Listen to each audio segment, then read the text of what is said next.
The Raging Blast games defined the PS3 era of Dragon Ball gaming, yet I'd personally never even touched the games. Until recently, that is, when I took up the task of completing Raging Blast 1. I wish I didn't. Half jokes aside, I want to make it clear that I've only played the first game so far. I will play the second, but if you're already warming up those fingers ready to comment how Raging Blast 2 fixed this or fixed that, I have not played it. I'm going to be judging this first game on its own merits alone, not considering the second game.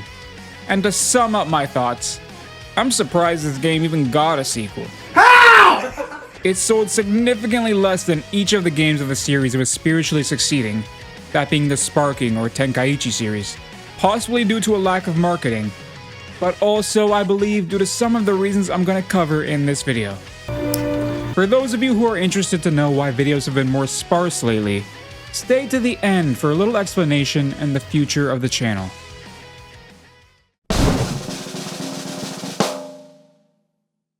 So, this is going to be a review video, solely my opinion. But though we're all free to be opinionated about certain games, and disagree on certain aspects of the game, of which I urge you to share your opinions on down below, I respond to every comment. There is one thing in this game that after over 40 hours of gameplay, nobody can disagree with about Raging Blast 1. The camera in this game is dogshit. One of the worst cameras I've seen in a fighting game ever. I honestly can't think of a big studio game with a camera worse than this. Anytime you're near a ledge or a wall, good fucking luck seeing what's going on. In some cases, you literally can't even see a character on the screen in front of you. Because of this, the cave map, which is surrounded by walls, is absolutely dreadful to play in. And considering there's only 10 maps in the game, that's a real problem.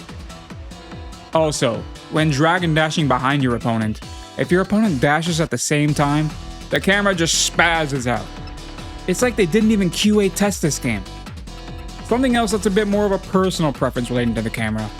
I don't enjoy the way Blast Ultimates cut away just as they're about to hit your opponent, and show both characters reacting to the attack landing, rather than just showing the attack landing from a third-person perspective. I think they tried to add some cinematic anime-style flair to the attacks, but it just makes them anticlimactic for me and not as fun to land. Speaking of beams, the beam struggles in this game are just a bit sad. The visuals and sound effects make them the opposite of epic and grand, which is how they should feel.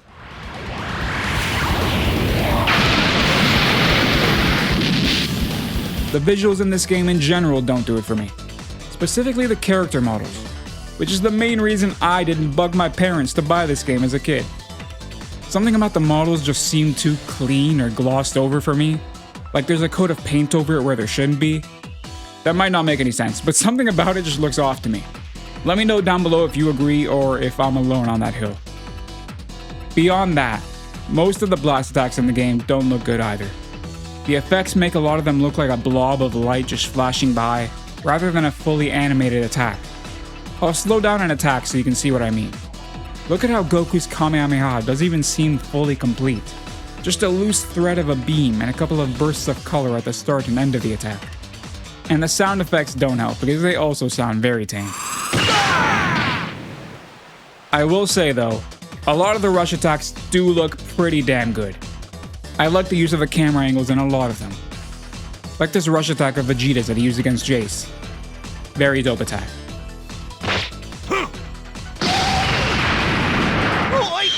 I also really like how they changed the way some melee super attacks work, requiring multiple inputs to fully finish them, making it feel a bit more interactive rather than just watching a mini cutscene all the time. And on top of that, I really enjoy the counter super attacks, where your character just assumes a pose and lands a counter if your opponent hits you with a melee attack during those frames. Those are extremely gratifying to land and one of the coolest additions to the game. Really made me feel like a badass at times. Speaking of super attacks, I'm glad they changed the boost mechanic so now it's a randomized button every time. It makes the extra damage feel a bit more earned because you have to actually pay attention to the buttons rather than just brainlessly clicking the same one every time. Whilst I'm on things that I like in the gameplay, let me throw a few more in because Raging Blast 1 certainly added a few cool new mechanics to the Dragon Ball fighting genre. They added the ability to deflect super attacks. That's very cool. Though they didn't bother to actually animate it, they just showed the character swipe it away with no real interaction with the beam. Shh, positive things, Marty. Right. The grabs that result in crashes at certain areas of the map are very cool and Dragon Ball-esque, and the quick ascent feature, which lets you fly to the top of the map, also adds to the Dragon Ball feel, though the camera doesn't always know what it's doing in those instances either. Also, the signature moves, which are unique to each character, add a bit of diversity to the gameplay, and makes each character feel a bit different. Some characters can grab you with it, some use it as an extra combo, some guard, some absorb, and I quite like exploring each character's signature move. They also took a page out of Budokai 3's book by adding sways to the game, another way to defend. Pretty badass when you dodge with sways then land an attack, and honestly, much preferred to the Sonic Sway of Tenkaichi 3. And lastly, a small thing because there's very few of them, but the team-up ultimate attacks that do exist are a treat, and more Dragon Ball games should do this. Looking at you, Sparkin Zero. So, there's quite a few things that this game adds to the fighting system, which should add up to an even better gameplay experience considering it's built on the same fighting system as Tenkaichi 3. Unfortunately, the game is just so unpolished, and as well as adding things to the game, they also took quite a few things away. There are so few combo finishers in this game, none of the smash attacks have any sort of extension that leads to a cool combo. Sure, you can extend some of them as signature moves or ki blast, and there's even a bit of an attack cancel system in this game, which is cool. But this is a Dragon Ball game. There should be some cool built-in combos that make you feel like a super-powered, faster-than-light being beating somebody's ass. Just look at the list of combos in Tenkaichi 3. Now look at the list of combos in Raging Blast 1. It's sad. Not to mention how stiff the characters feel when you're moving them around. They removed the quick dash mechanic and now it's just a rush that costs ki, limiting some of the maneuverability previously present. And even when landing attacks, it just feels rigid. Like when you're directly underneath your opponent, you'll stay punching the air rather than being pulled towards them. Then in order to get to them, you have to calculate your ascent precisely so you don't go above them. These are just sloppy parts of the game that make the fighting feel more like a chore than what it's supposed to feel like. Which is fun, I hope. I'm also not a fan of how when you are landing attacks right in your opponent's face, they can fire a super attack from point blank with basically no chance to stop them once it's launched. Another thing that seems to me to be the result of a lack of testing. Now let me quickfire a few more minor issues because I've been talking about the gameplay for long enough. No blood in the game whatsoever is quite a letdown. I mean, we're literally beating the shit out of each other, come on Bandai. You should have let a little blood show. A problem I still have with these games to this day. Cell, number 19 and number 20 can absorb other androids. That makes no sense. There's no stance change or aura change when going from a regular charge to a max ki charge. Kinda lazy. You can't beam clash from point blank, they'll just cancel each other out. Big boo. And it's essentially impossible to land a rush stack after sending your opponent flying, because they all stop at such a short distance. A really dumb change that sort of kills the flow of combat at times, and simply just isn't as cool. Let me also not forget to mention the high-speed clashes, which they made a part of the switching mechanic in this game. Essentially, anytime you tag a character out, the opponent can block their entrance with this high-speed clash, which I found a bit tedious and repetitive. Especially against the computer, because they seem like they never miss a chance to try and block a teammate from entering. Just let me switch out my fucking characters when I want to. I don't need a mini-game every time I decide to do so. Finally, let me end on a positive note for this section. I do like the increased size of the maps and the artwork for them. A big upgrade from the PS2 to the PS3 era, in my opinion.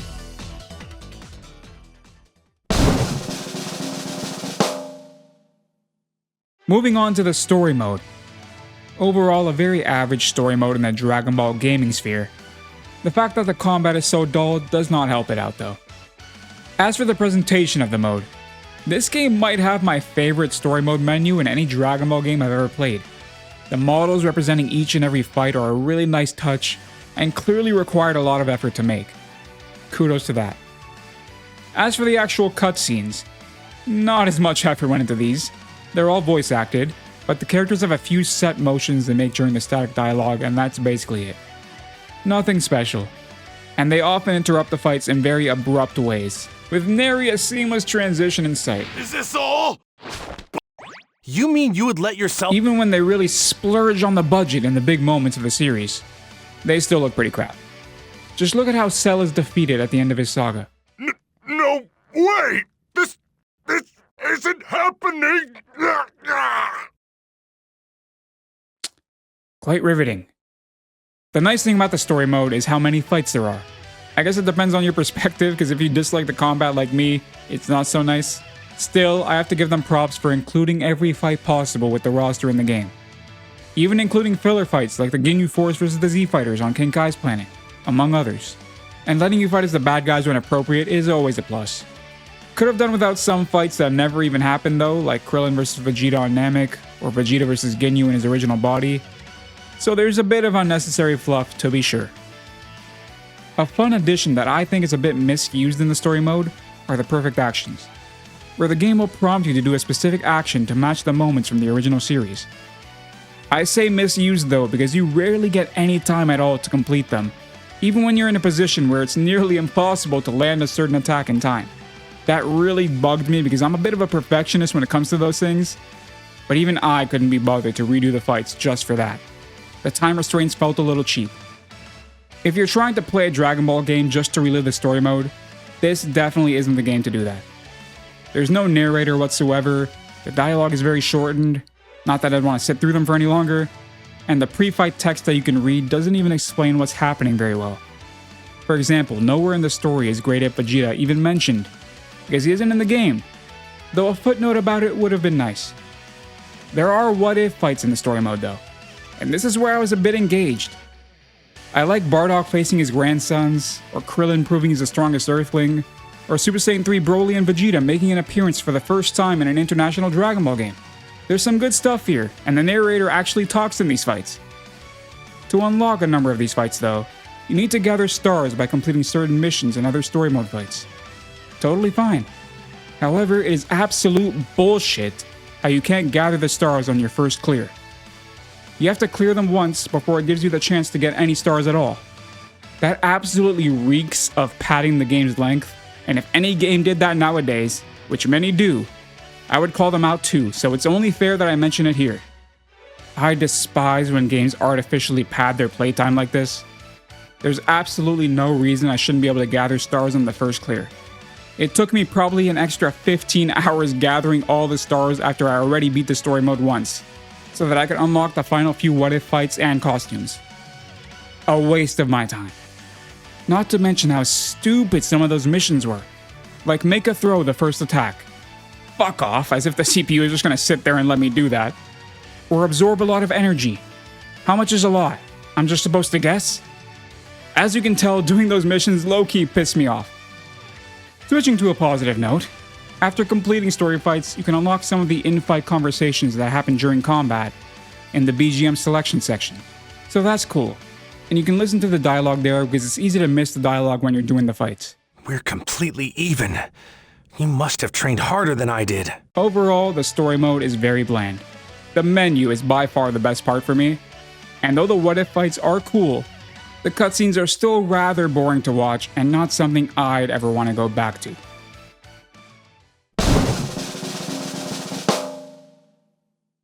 Rather than cover each game mode individually like I did in my Tenkaichi reviews, I'm going to cover them all in this section. First off, the character encyclopedia section is average. It does what it's supposed to do. You can inspect all the characters and outfits. You get a little character profile for each character and form, and you can listen to some voice lines and make them perform some static actions. Not much else to say, there's nothing unique about it. The dojo mode where you learn the controls is noteworthy only because in previous games, for some reason they wouldn't let you actually practice whilst teaching you. Like in Tenkaichi 3, it's largely just reading and you have to remember the controls. That's a stupid way to go about it, so I like how this tutorial section actually has you practice right as you learn the controls. It helps to hammer in the gameplay mechanics and got across to me how shallow this game is from a casual perspective, though I could tell how if I really wanted to get competitive, that key blasts and cancels would be very important to string together long combos. Moving on to actual game modes, the World Tournament mode in this game only consists of the World Tournament and the Cell games, so that's a bit of a shame. Though I do like how you can fight with anywhere from 4 to 16 players, and I like the 3D design of the tournament bracket. They animate the characters a little bit in between fights and just make it more interesting to look at. Though I do wish there was a bit of commentary included here. The commentary during the fights, however, is a lot better than previous games. The Cell games has Hercule commentating along with the TV announcer, and he can get quite shocked at the crazy tricks being performed in front of him. That hit home! That definitely hit home! I'm so glad I set my VCR to record this. The World Tournament announcer is also good, and he seems to at times react a bit to what's happening during the fights. Just like that, he disappeared! Nothing overly specific, but he'll react to a super attack when you launch it and act amazed. Things like that add a bit of flavor to the commentary. Still lots of recycled lines, which is to be expected, but overall I like the effort they put into the commentary. They don't say any characters' names though, I have to mention, and there's no special line if you win the Cell games with Cell. That's a bit of a boo. Also, I got this weird visual glitch all the time. I don't know if that was just me, but honestly it was kinda cool. Moving on to probably the best mode in the game, the Super Battle Trial mode. There's 8 different game modes here. Arcade, where you simply fight 10 opponents, each getting stronger as they go. Then a beefed up version of this called Extreme Battle, where the opponents are even stronger and have even more health. There's Survival mode, where you must defeat 50 opponents to clear the stage, gaining health back with each defeated opponent. A Time Attack mode, where you must defeat 5 enemies as quickly as possible. A Score Attack, where you just try and get the highest score you can in a certain amount of time. KO Attack, where you have infinite health and ki, and have to defeat as many enemies as possible before time runs out. Destruction Attack, where you have to defeat enemies whilst also destroying as many buildings as possible. A Team Battle mode, which serves as its own Mission 100, with 50 different team makeups to defeat. And the only minigame here, the Punching Bag mode. I appreciate the variety of game modes here. If the combat was more fun, I may have even enjoyed myself playing through all of them. The only one I didn't complete being the Team Battle.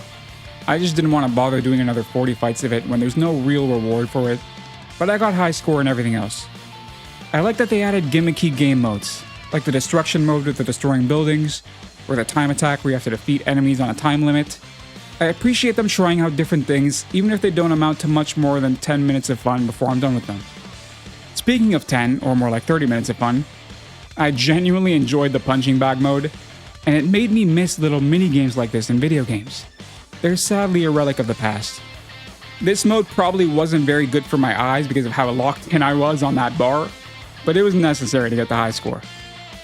Like I said, Super Battle Trial mode is probably the best mode in the game and the one with the most replayability, which is something I'd usually like to say for Versus mode in these types of games. But sadly here that's not the case. There's a total of 43 characters spanning 73 forms here, with 10 maps in total. The 10 maps severely hold back the replayability for me, especially when the design of some of them from a gameplay perspective are not fun.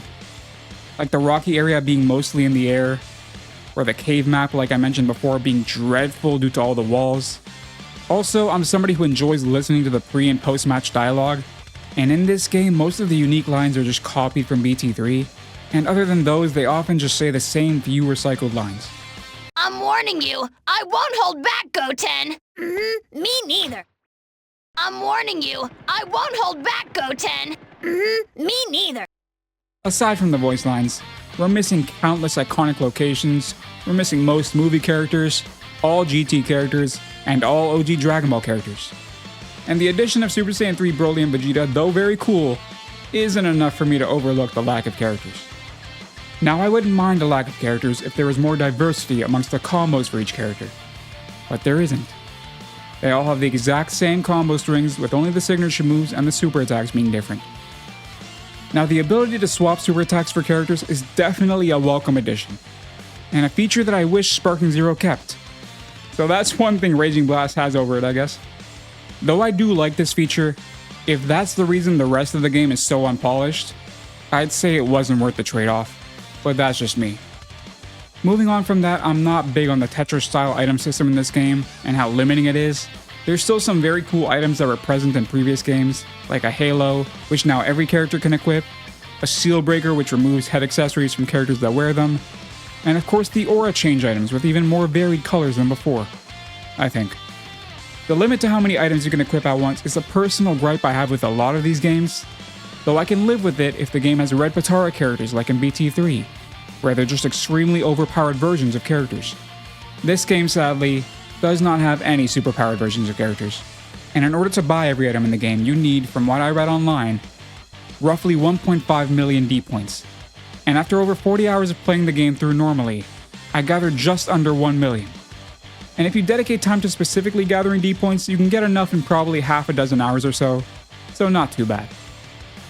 Because I'm looking for ways to give this game props, I did actually quite enjoy the loading screen where you can gather D points. There is something therapeutic about it.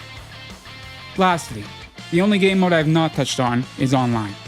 Simply because I played on an emulator and it doesn't even give me the option to enter the mode. Not that I'd find anybody still playing it. So if any of you played when this game came out, comment down below your experiences with online, and if it was an enjoyable experience, or just a bit of a mess like I expect it was. I've now touched on every significant aspect of this game. Except for the music, which if I'm being honest, I find to be very average, if not below average. There wasn't a single song that I heard that hyped me up for a fight, except maybe the song used for the opening movie, which speaking of, the song carries the intro heavily for me. I don't have nostalgia tied to it like some of y'all, of course. I just don't like how the character models look. Raging Blast 1 was greatly underwhelming for me. I've heard so many positive things about this game, though now that I think about it, maybe those were directed to the second game, which I've yet to play, because this first installment is a big yikes. I'm a little surprised that they even made a sequel considering the sales were so underwhelming following the Sparking series, but I guess I'll soon find out if the sequel was worth it when I check out Raging Blast 2. So subscribe to the channel and stay tuned for that video. If I were to put Raging Blast 1 in a bracket, I would honestly put it in the did not like bracket. But I'm aware many of you still love this game, so comment down below what it was that captured your heart about this game, and we can discuss. No, seriously, I'm curious how the fuck you could love this game.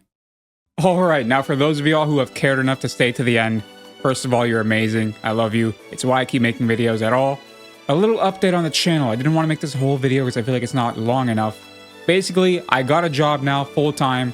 That alone is enough of an explanation to see why I'm not posting as much, because these videos do take me quite a long time. And between the full-time job, the gym, and then just having a life, it's been a little tough to find time to make videos, but I do still want to make videos from time to time. Whether that's a video a month, a video every couple of months, it could be possible I go through a stretch where I make a lot of videos in a short span of time that maybe don't take me as long to record and to edit. And maybe in the future I'll stream multiple times in a week and then you won't see me stream or record a video for a month or two. There's no real plan or goal here. I just enjoy making videos from time to time, interacting with you guys in the comments, sharing my views on Dragon Ball games and other stuff. It won't always just be Dragon Ball games on this channel. I'm just gonna do what I want on this channel. If I make money on the side, cool. You may notice I turned off memberships for the channel because I don't feel like I deserve it at this point anymore. I'm not providing consistent content. And I'm sorry if that's disappointing to some of y'all. I still want this to be a community. I know in the Discord I'm not very active. I'm not very active on social media in general. Join the Discord down below. Help me figure out a way to make that Discord more lively. I'll leave it in your guys' hands. I want you guys to grow it into something beyond just me. I want to let it flounder and do its thing, and I want people to grow and meet people on there, make friends on there, just chat about whatever.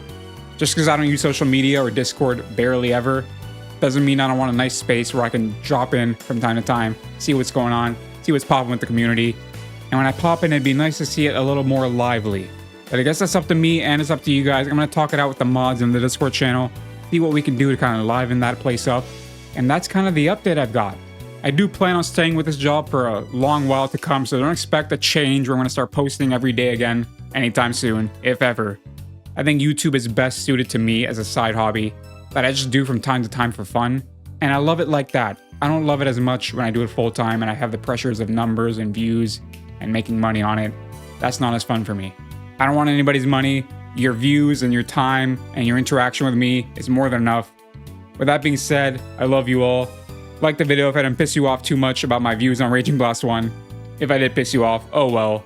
Comment what other Dragon Ball games or other anime games in general maybe you'd like me to review. And I may get to it in the future, who knows when. I love you all, take it easy, and peace.